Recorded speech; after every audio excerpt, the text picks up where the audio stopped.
Dans le cadre du projet de renforcement des formations de courte durée, le ministre délégué en charge de l'enseignement technique a lancé officiellement le jeudi 4 juillet 2024 à Sokodé dans la région centrale la phase de formation des jeunes couplée renforcement des capacités de 28 formateurs ou tuteurs, tous issus de 14 entreprises et centres de formation sélectionnés en andragogie et en technique d'organisation et de gestion des formations de courte durée.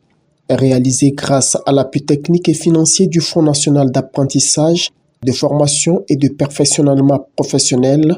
Ce projet qui ambitionne rendre plus facile l'insertion des jeunes dans les secteurs porteurs d'emploi est mis en œuvre par le ministère en charge de l'enseignement technique à travers la direction de la formation professionnelle et de l'apprentissage. Cette formation relative à la deuxième phase du projet vient après celle pilote en 2022.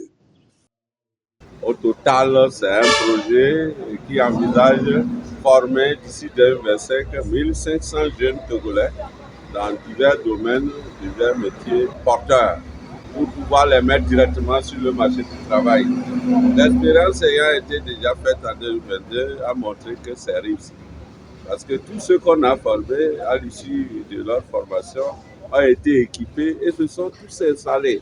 Vous n'allez pas voir un seul qui n'est pas installé.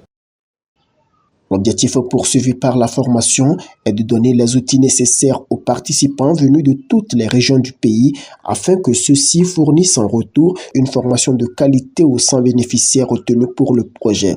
Une initiative qui vient donner un coup de pouce au combat engagé par le gouvernement contre le chômage et ainsi contribuer à la valorisation de la consommation locale inscrite dans la feuille de route gouvernementale 2020-2025.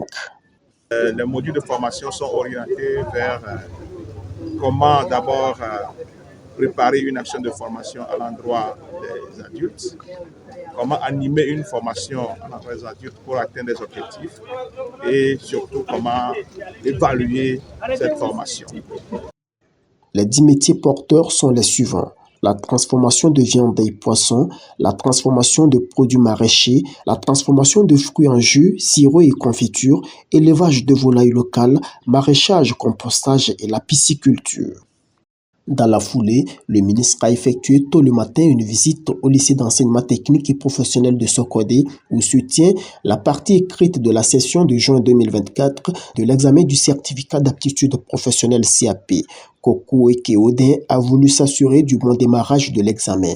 Avant de lancer les épreuves, il a promulgué des conseils aux 687 candidats que compte ce centre, toutes séries confondues. Il a poursuivi sa mission dans les autres centres des autres préfectures récentes.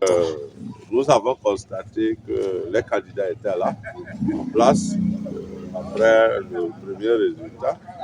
Ceux qui ont franchi là-bas sont là. Également, les membres du jury sont là. On a lancé l'examen et également on a distribué les épreuves. Donc tout a bien